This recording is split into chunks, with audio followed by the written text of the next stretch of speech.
Hello everyone. James Shady and Star. I'm concerned at the moment because the new kitten, which I'm trying to sell, is sneezing.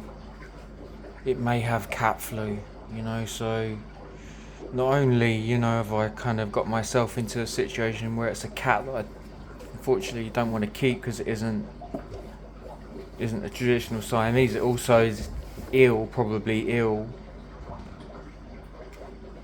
And if it makes Shady ill, I'm gonna be, well, gutted. I pray to God that Shady's gonna be okay, and that the kitten's gonna be okay. But it's such a shitty situation to get into. The person that sold him, horrible.